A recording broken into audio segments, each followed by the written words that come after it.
Bonjour à tous. On va continuer concernant les halachot de l'interdit de dire à un goy de faire des interdits pendant Shabbat. Aujourd'hui, on va parler de est-ce qu'on aura le droit de dire à un goy de faire un interdit qui est interdit seulement uniquement par les sages, interdit des rabbanan pendant Shabbat pour certaines nécessités ou dans tous les cas. La halacha, même dans ce cas-là, il y a une discussion entre les poskim. La halacha a été tranchée dans le Shulchan Aruch qu'on aura le droit de dire à un goy de faire un interdit que les sages ont interdit seulement dans trois cas.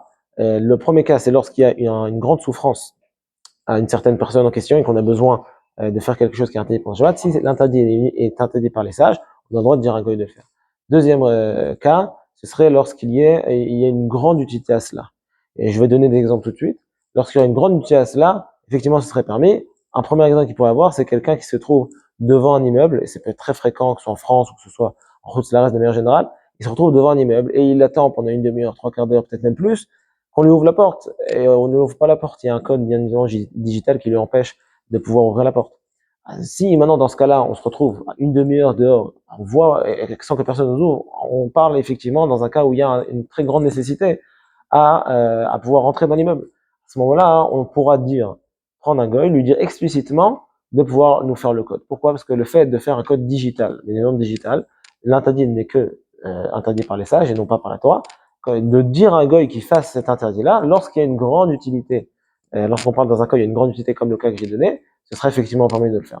Bien évidemment, il faut préciser que dans le cas que j'ai donné, si la personne attend devant l'immeuble qu'un petit moment et qu'elle sait très bien, ou même si elle ne sait pas, ça fait à peine 5 ou 6 minutes, 5, 10 minutes qu'elle est là-bas, bien évidemment, il faudra les khatrillah, a priori, attendre encore à voir est-ce qu'il n'y aura pas des personnes qui pourront lui ouvrir. Si on est arrivé à ce cas-là où effectivement ça fait une demi-heure, trois quarts d'heure et plus qu'on attend dehors, il y aura la permission que j'ai donnée.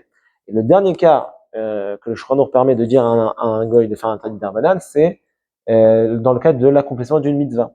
L'accomplissement d'une mitzvah, ça peut être amener des sidurim si on n'en a pas, amener un sefer Torah s'il y a un bet exet non pas, lorsqu'il y a une simcha d'un khatan, une simcha où il y a une brit mila, toutes sortes de cas-là, ce sont des cas de mitzvah. J'aurais le droit de dire à un goy de faire un interdit qui est interdit par les sages. Comme par exemple le fait d'amener quelque chose qu'on a besoin pour l'accomplissement du mitzvah en passant par la rue sans s'arrêter.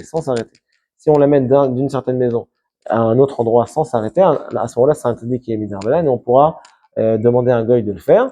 Dernière chose à savoir, qui est très importante dans cette halakha-là, c'est que toute cette halakha que je viens de dire, elle est seulement et uniquement lorsqu'il n'y a aucune possibilité, aucune autre possibilité de pouvoir arriver à ce qu'on veut arriver, comme le fait de rentrer dans l'immeuble ou le fait d'accomplir la mitzvah. Mais s'il y a une autre possibilité qui est permise pendant Shabbat, d'arriver à l'accomplissement de la mitzvah ou à la chose à laquelle on veut arriver, et ce sera interdit bien évidemment de dire au goy de faire cet interdit.